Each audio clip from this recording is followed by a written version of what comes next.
Do you feel like you're behind in life? Are you always trying to keep up with the Joneses? Do you feel like it's just not fair? You can't get ahead? Well, you're in luck because today's episode, we're talking about keeping up with appearances, why the Joneses just don't care. This is the Existential Oh, Stoic podcast. I'm Randy. That's Danny. What's going on, Danny? what's up, Randy? You know, Danny, There's when I, mythical Joneses. yeah, You know? Mr. Jones and Me, that song. When I was a kid, you heard about the Joneses. Never really made sense until I was an adult. And now, man, it seems like everybody's trying to keep up with the Joneses. Yeah, whether it's the Kardashians, whether it's like the OC moms or like the, there's so many, whether it's the next influencer or whatever, it's like there's so many things to look at, so many examples of lives of quote unquote like success, doing well, awesome, whatever. That yeah, it's like it's insane, right? There's so many models to follow.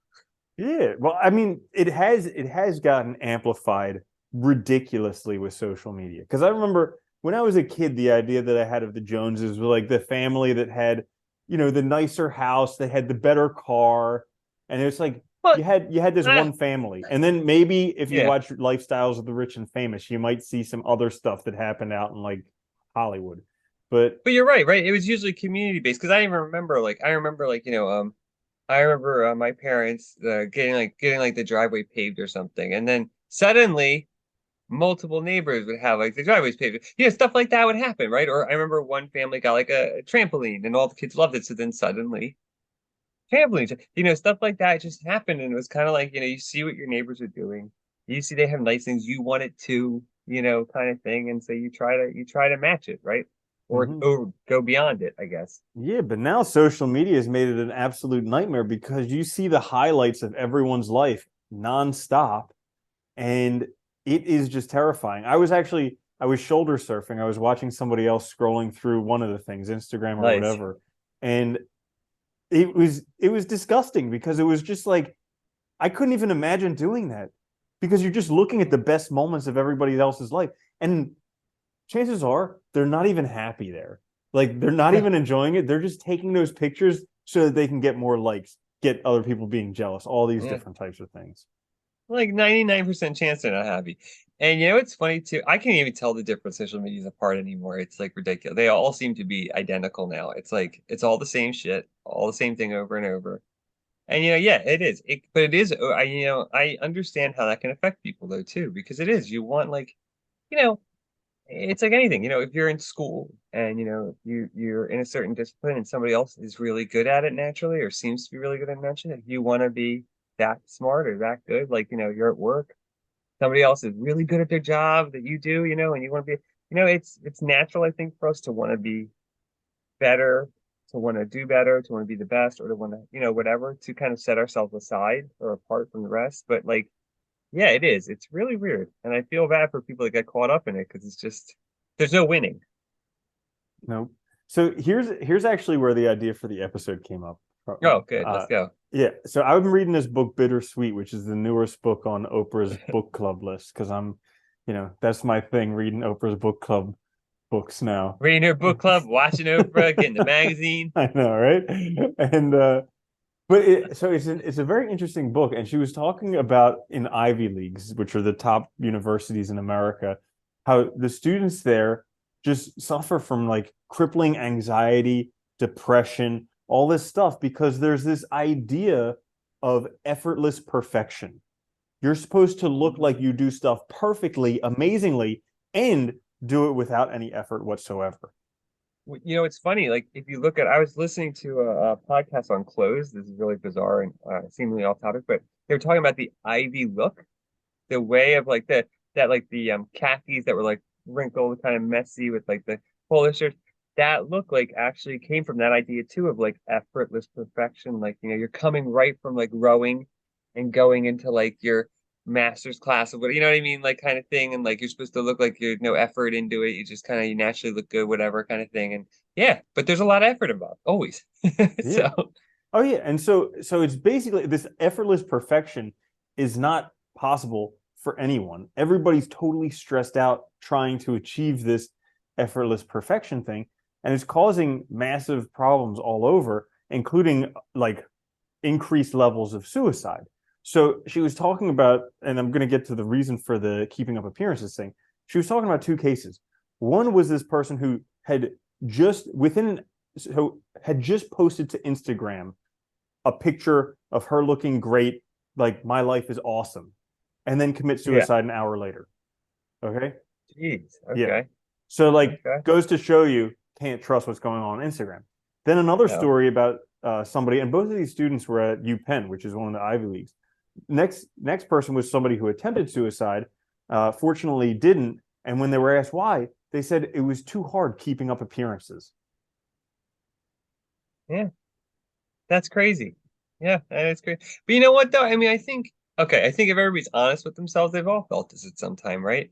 Like you want to do well, you have these expectations set for yourself, and then you start to think about what's required to actually do that, playing it out over the years, and you realize the amount of effort, work, and it's like, do I have a life besides this? And it's like, if that goal is so primary in your order of needs, it's like, is it worth it? It's overwhelming, right? And I think that's what happens. And you hit a breaking point of just like the stress, the anxiety, and these poor kids just crumble right under it. Mm-hmm. Yeah, it's it's kind of like I mean I get stuck in this all the time where I'm trying to solve my whole life right now, and Yeah. that's the most immense pressure because it's something that's not physically possible to do. Well, and we've talked about the weight of expectations put on you by family, community, whatever. Now, go to the top schools anywhere in the I don't care where you are. It could be the US, could be UK, it could be India, wherever. You go to the top schools there, those expectations are probably amplified. God knows how much, right? Like you're not going to be a judge, you're going to be Supreme Court. You're not going to be, like all this Dude, stuff. and And most it's of the like, time it's not even what the kids want to do, it's their parents who are yeah, making them do that stuff, so there's even that worse exactly. Like, feeling. do they even want to be a doctor? Do they even want to be a lawyer? Do they even want to be this? So you're carrying this burden of somebody else's dream, somebody else living vicariously through you, somebody else's goals. It's not even a life you want. And the workload to get it, the amount of effort, is it even worth it? I mean, God, I feel that way with my own goals sometimes that I've chosen, like, is this worth it? It's a lot of work, and it's like, you know what I mean? Like, so like, could you imagine and I felt that way when I was younger too, that the pressure of like, you gotta be the best, you gotta get A's, you gotta be top, you can't just get A's, you gotta be top of your class. You gotta, do this, you gotta be in that, you gotta be the president of the club, whatever, like all that BS. And and half the time it's so the parents can just tell their friends that, oh, my kid that it sounds nice to say, oh, they're a doctor, they do this and da da da, and it's like it's all keeping up with goes back to keeping up with Joneses, right? They Mm-hmm. can post on social media. Mm-hmm. Yeah. So how does one break this cycle? It's hard. I think it's very hard. I think even when, because I'll be honest, like I feel like to some extent I've broken it, but I still have it within myself for my own things that I want to achieve, if that makes sense. But I think part of it is you have to break the dependency on other people's values. You have to cut the cord, and or like Nietzsche says, say no to all the burdens you're carrying, all the obligations from outside, all the social pressures, all the expectations. And a lot of times you're not able to do that until you hit a point of breaking in your own life.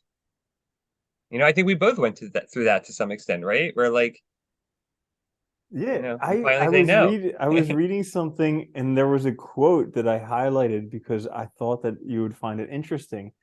I believe it was uh pain creates values and values create pain. Yeah, that's a Very really good one. I interesting. like that. Yeah, because Yeah, but it's true. Yeah, I it's mean, I've true. had that experience where it was because my life was so incredibly painful, I had to change it. So I created these values that to me were worth living by. And those values that I created now create pain for me because I have to I have to do painful things in order to keep these values. Well, and a big part of that too is when you create your own values, and Nietzsche said this too, and this is part of that pain, right? Is it also means they're going to be contrary to the values that the rest of the world set for you, that those expectations originally set. So that also means saying no to your parents, saying no to your family, saying no to your community, that that's not the life you want. This is the life you want, whether they accept it or not. And guess what? Oftentimes they won't accept it, especially at first. And so you have to have the strength to get through it, right? And that's such a hard thing because even on a regular basis, it's something where, like my values do not align with like the societal norms. And on a regular basis, especially with like guilt from family and different stuff like that, about like why aren't you spending more time? Why aren't you doing this? Why aren't you closer with this person and that person? And it's Yeah. just like, all the time I have these conversations with myself. Am I doing the right thing? Oh yeah. It's hard. I know I do. I have the same thing too because my values do not align with societal norms and a lot of things too. And it's like, but at the same time, like I know while I have those conversations, sometimes I know generally that by and large it's right for me. And I'd rather it be right for me. And because think about it, it's kind of funny when you think about it, right? Parents, communities, children get raised in them, and so they teach them to live the ideals that they think they would have wanted, which is okay. That might be natural, and they put all these expectations on them. The problem is though that doesn't take into account the kid's own desires, wishes, hopes, life, and instead of giving them a like the means to make choices, create their values, and live a life that they really want to, they try to direct them into a life that they think is good for them, which creates all these pressures, right? And because oftentimes that's also informed by what they think will look good when they're talking to other people, when they show other people, when they post on social media, when and it's like, so are those really the kids interested that you have in mind? Or is it really your own pride, your own desire for validation, your own desire to be at a higher status? Is that actually really coming into play? Mm. Yeah, there were a couple interesting books. One was uh one was called Self-Compassion, and another one was Try Softer. I think that was the name of Hmm. it. And so both of them were along the concept of we beat ourselves up worse than we would beat up anybody else. Like our self-critics, especially in America, especially in the West, are like so brutal. We would never say this stuff to anybody else, but we say it to ourselves all the time. And because of that, it causes us a lot of pain. It causes and so we're not able to endure. And we feel like we're never good enough, and so it gets us in this cycle of like trying to keep up with the Joneses because we're like, I'm a piece of shit. If I actually do this other stuff like the Joneses, then I'll feel better. And so everybody's climbing, scraping, trying to get to the top. Meanwhile, if you would just take some time and practice self compassion, which is like Yeah, talking to yourself like you would talk to your best friend, and yeah, maybe giving yourself a hug, things like that. And it sounds corny as hell, but I've been practicing it over the past week, it works. and it's like crazy because every time I start getting down on myself, I like give myself a little hug, even if I'm in public. I just do it so like Yeah. people wouldn't really know what I'm doing, and I just say, I imagine like I'm talking to you. Like if you had the problems that I'm having right now, what would I say to you? And I say it to myself, and I feel better. I do it all the time, actually. I think, like, what would I say to Randy in this situation? Not to me, like, because it changes it so much. It changes perspective on it so fast, right? Hmm. And look, I'm not blaming anybody necessarily because I think so many people do, so many parents, so many communities do this. But like, you think back to when you were in school and stuff, right? When did you get the most praise? When you get the highest grade in the class? When you did the best at the play? When you did the best performance in the thing? So it's always when we're at our very peak that we get the most praise. So what do kids think? Like, if I have to keep doing that level of achievement in order to be valuable, in order to do well, in order to succeed. And it sets the bar so enormously high, but it basically turns our view from inside to outside too. Because instead of looking for what makes us happy, what values are good for us, we're looking for validation from externals. So we're living a life that's not a life that's right for us. And I think it took me a long time to see this, and I think it takes a lot of people, if they ever do, a very long time to see this. But it's like one of the best things that can ever happen to you because you finally start living yourself, right? For yourself. Hmm. Yeah. And F the And Joneses. yeah, and it's really important to the yeah. It's really important to live for yourself. Like this is something that I kind of learned from a bunch of books that I read on personal finance, and also maybe like I think maybe the 4 Hour Work Week a little bit too. How he was talking about these guys who would like go live these lives that were definitely not normal. And they chose to skimp on things that were not important. Like they wouldn't have cable, they wouldn't have a car, they wouldn't have all these things because to them, what was important was being able to travel around the world or being able to go to these raves all the time or being able to do Yeah. whatever it was. But that made their life worthwhile. And so being able to figure that out and take your resources and put them in that area makes your life a lot better. I remember I used to, like when I was younger, I used to want like, a nice car and this and that. And then like as I got older, I realized I just want a car that I own flat out. I don't even care. Because like I don't actually care about cars at Mhm. all. Like, I realize that. And it's like, like yeah, yeah, like there's Coming from the guy who plowed a Firebird into a snowbank, and I could tell. I kind of yeah, had that right. idea. That was fun. Yeah, Anyway, but yeah, like it's like so it's just funny, right? That like we get caught up in these ideas about what we want or what we need, but then like the reality is, do we actually really care about it?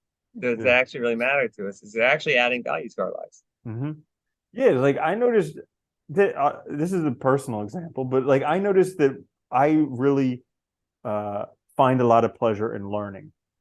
So like learning to me I feel really good when I've learned something. And so I put more money than most people would probably put into like education and books because Okay. I know that like when I learn the stuff, when I use the stuff, when I have the knowledge, like I get that feeling, I get that rush. And so, but it was something that I only discovered in probably the past 3 to 5 years. Yeah. I love learning too, and I think it's one of those things too, because like, well, Aristotle said about virtue, right? He said like it's you're basically like when you do virtuous things, it feels good because you're realizing your nature, right? And I think that's true when you find things that work for you, like learning. Like I love learning too. Like the feeling that it feels good in such a natural, right way for you because it coincides with your values, with who you are, that like you wouldn't pass it up for anything else. And so you'll naturally put more time, effort, and money into it. And I think that's the hard part for people is finding those things in their lives that feel that way for them, that they naturally feel energized, that they naturally feel desire to strive for it, that they not because of anybody else, not because of outside world, not because of expectations, not because of the image that they're trying to portray, but just because they like it. Finding that stuff is really where your real values lie. Hmm. Yeah. I wonder if like maybe reframing keeping up with the Joneses. Like instead of having the Joneses being someone else, if you were thinking like, what's my ideal? And Yeah, create that would that be a lot of image of fun. the Joneses and then keep up with that. That'd be an interesting way to do it. Yeah, like so.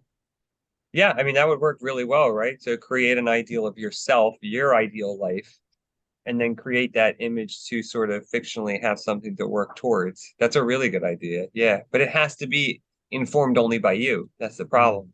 And it's so easy for us. I think it's so, I've noticed this myself, right? It took me a long time, but I think it's so easy for us to slide into worrying about others, slide into worrying about what other people have, or worry about the next best thing coming up because we see advertisements and stuff. Like there's so much external pressure to keep up because, we're consumer society. And that's the whole point. Just keep spending money, right? And like what you have is not good enough because the newer one's out, or because this person has that one. Because like look at ads, right? Like the way they portray the new iPhone, it's like you suck unless you have the newest model. Like Mm-hmm. you're a loser. Like Yeah. like basically, Can't wait for that to be the commercial. yeah, Be like, right. You oh, is only that an got the iPhone 13? You're a loser. Here's hey, the that's great. You 14. got the 16, but you're a loser because you didn't get the Pro Yeah, or right? Maximus or whatever the Right. hell it's called. Yeah. Yeah. And it's crazy because the Joneses actually don't care. So like I've had the experience where I've got something that I thought would everybody would be like, oh, he's got and nobody cares. Not even a little. I remember there was this dude I've talked about him before, and he was like he was the first multimillionaire that I like really followed, I guess.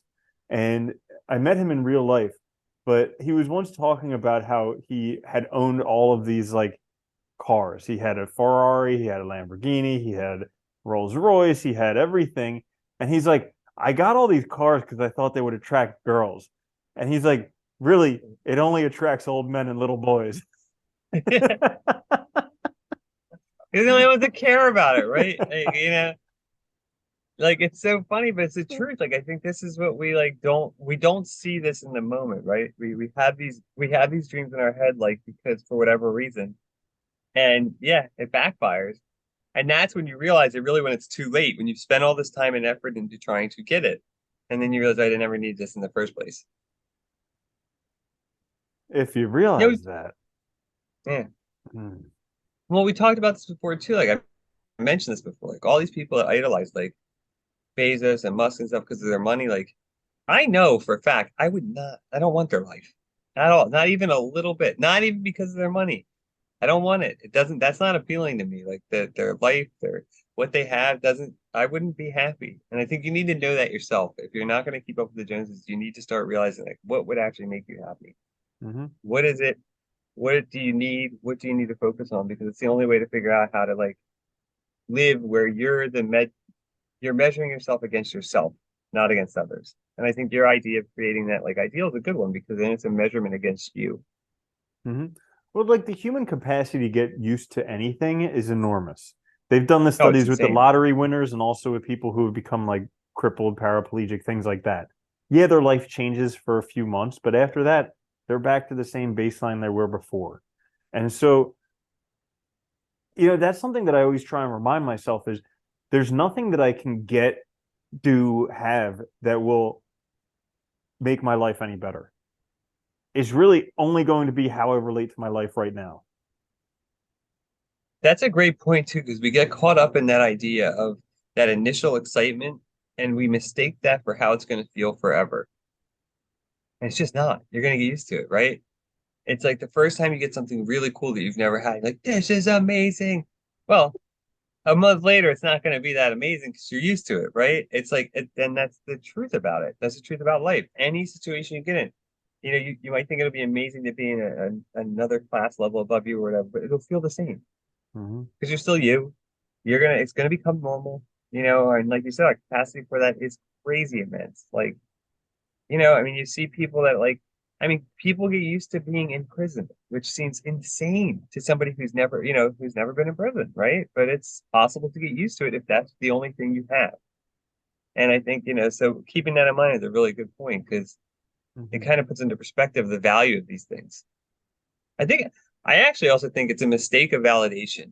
We think we need, in order to have a good life, to be fulfilled, to be important or whatever, we need others to validate us, to validate our existence. And the way to do that, we think, is to show them that we have value. And the way we do that is monetary crap, right? Purchasing things, having the better car, having the better house, It's whatever. a it's a good proxy for power. Yeah. Yeah, exactly. And the reality is, like you said, no one cares. Hmm. Doesn't matter. Like, Hmm. and then you're stuck with a ton of rooms you don't use that you have to clean. Yeah. Like we always talk and we give all these recommendations, and like when I watch our videos, I'm like, damn, our advice is good. But I think a lot of this stuff, you just have to live it yourself. Like a lot Yep. of this stuff, you can listen until I'm blue in the face. I don't know, until somebody's blue in the face. But Somebody. it's one of these things. Like I remember I got for I don't know, probably like 10 years I had this dream car. And then I finally got this dream car. And I was like, this is it. Like now I'm gonna be Next happy. Like level. this is it. Gonna go to car shows, gonna like cruise around with girls, gonna work on the car. And literally the whole entire time I owned the car, it was a nightmare. Like it was an Yep. old car, stuff was breaking all the time, always getting it fixed. It was just like everything. Even when I was selling it, like literally I had a guy there to buy it and the car broke. And he's like, fortunately, he was like, it's okay, we'll just get it fixed and then I'll pay you once it's fixed. And So like he was cool about it because he understood old cars do that stuff. It's an old car. Yeah, But it's gonna be I like was that. Yeah. it was like the biggest nightmare. And it's crazy because I went in with this experience like this is going to be it. This is going to make my life. I'm going to be happy forever after. You know, like Cinderella story. This is my glass slipper. And it was just a complete nightmare. You know, that's a good example too. I think a good thing people could do is if they really are fixated on something is go try it. Go use it and see that it's really not that different. Or talk to somebody who has it and ask them if it really was honestly that big of a deal. And you'll find out it's not. You know, because like I think that's like a good one to look at. Like, I felt that way. Like I love photography, and there's times where like I look at the new cameras, I'm like I really want that. But then I go like try them. I'm like, is this much different than what I have? Eh. And like and also do I need it? That other question of like, do I actually need this? Mm-hmm. Like, for what I'm doing. And it's like, no, not really. Yeah. It's like we get, but we in our heads we imagine things are going to be so much better. Like like the new phone or like the new computer or some technology is a good example where we imagine it's going to be this like light and fast, so much better than the old one, but it's all running the same crap that it's been running that the other model runs. It's going to be marginally better, right? Unless you waited a long time, it's not going to seem like a huge improvement. Mm-hmm. And I think like I found myself, that's what I do now. Like when I get like technology, I tend to keep it as long as I can. Then when I finally do upgrade, it's a big improvement and I notice it. I'm like, holy cow, these things open fast now, like, oh my God. Like, and it feels different. And it's like, okay, good. This is actually worthwhile then. Mm-hmm. But like when you don't do that, when you're trying to do it, keep up and you're trying to do it all, you're just recycling stuff, it's like no difference. Mm-hmm. Nothing changes. Yeah. Yeah. And I think, for people who do have issues keeping up with the Joneses, just like look where the sources of that wanting to keep up with them comes from. Like if you're always seeing stuff on Instagram or TikTok that makes you want to keep up with the Joneses, well, maybe go on a fast from those things for a little while and see what Yeah. it's like to not get all those impressions in your brain. It's like, I need something else. I need to be doing something else. I need to have something else. Because, if you don't get like for instance, if you're just sitting in like the middle of the woods, you're not going to get all this stuff bombarding your brain saying, I need this, I need this, I need this. You're not going to be keeping up Yeah. with the Joneses. It's funny. And like it's really, really hard. It is hard to live. I mean, we're constantly, you know, surrounded by examples of how to live, surrounded by examples of what's valuable, what matters, what's important, and finding out what matters to you is really, really hard. It can be. And I think you're right. Sometimes you have to you have to separate yourself from all the sources. Sometimes too, found for myself, you have to also really dig deep. Meditation's helpful, journal's helpful in here, and asking yourself, what is the source of this desire or this need or this expectation or this stress or this pressure I'm putting on myself to do this? Where is it coming from? Is it really coming from me? Is it coming from unresolved issues with my parents? Is it coming from, things I learned when I was a child? Like, where is it coming from? Sometimes even talking to like a therapist is helpful in that case, but figure Mm-hmm. out the source. And that could be a great method of breaking it too. If you can Mm-hmm. find out where the origin is, you can destroy things pretty easily in that case. Mm-hmm. Yeah, like journaling it out has been really helpful for me recently because I keep like digging deeper into the questions and like, just asking like why is this important to me? Why do I want to do this? What do I think I'm going to get from this? Because I have all these ideas. Like that's my default mode is Yeah. just planning. Like I'm just planning some future that's better than right now. And I have to keep being like, why is that so important? Like, why do I need to go do that thing? What do I think I'm going to get from that that's any different from what I already have right now? And if you can't even enjoy it now, you're not going to enjoy the future. I know. That's funny. Yeah. Yeah, it is funny. Yeah, I mean, like, also, like, I think defining the root and the source is so important too. It was Epicurus, I think, who said, you know, the things we fear, we realize there's nothing to fear once we get knowledge about them, once we learn about them. And I think a lot of times too, this desire to keep up with the Joneses, there is a fear root there. I'm not good enough. I'm not successful. I'm never going to be happy. Whatever, right? And like the validation of your own value is so important. And when you learn about it and learn the source, you realize like you have a misconception. Your imagination's playing games with yourself. Like you have value. You already have right. Like there's more to life than just proving your worth through stuff. And I Hmm. think if you can realize that, you can, there's so much more you can do and so much more you can do to be happy and so many things, so many other sources of joy. But it's really hard to find. And like you said, I mean, for both of us, it wasn't really like this isn't like stuff we figured out when we were 15. This is stuff we just realized relatively recently. Hmm. And I'm sure in like 20, 30 years, we'll be like, damn, we were so stupid back then. Look at Yeah, what we hell were saying. yeah. But that's the great thing about age, I think, is that you get a different perspective. And if you give yourself the chance to actually sit with it, think with it, look at it, you can learn a lot from it. And you can keep incrementally getting closer to hopefully a happy life. Yeah. I like what you say there with incrementally, because for me recently, that has been such a big help. Is just like recognizing that all these teeny little shifts, all these, these 5 minutes of something that I do, this 1 minute of something that I do, they all add up, because it's so easy Yeah, in the moment to think that it doesn't matter. Like, oh, I'm never going to get there if I'm only doing 5 minutes today. And it's like, well, as a matter of fact, that's quite a long time when you pan it out to like a whole year or a whole decade or something like that. So yeah. just remembering that these teeny little bits add up. It's also no, that's a good one, and it's also important too. And this is something I've always taken away from like Camus and Nietzsche and the existentialists is like we're all gonna die, and Marcus Aurelius is a great example of this too, right? We're all gonna die. You don't get to take any crap with you. Nothing you do now matters to that point. And so it's, I think, so many of us fear thinking about our own death, fear acknowledging or accepting it. But if you really think about it and keep in mind, like, this is the chance I have. After that point, I don't get to take any of the stuff with me. Nothing I did in this life matters after that point. So is proving my worth so important that I'm willing to sacrifice all of this effort, energy, misery now when none of that matters after that? I can't take any of it with me. It does me no good later. I'm not taking the Ferraris and the big house with me in the afterlife, right? Gone. So, like, is that really what you want in your life? Hmm. I mean, that's the question. And I think that's a mic drop there. We can just end it right there.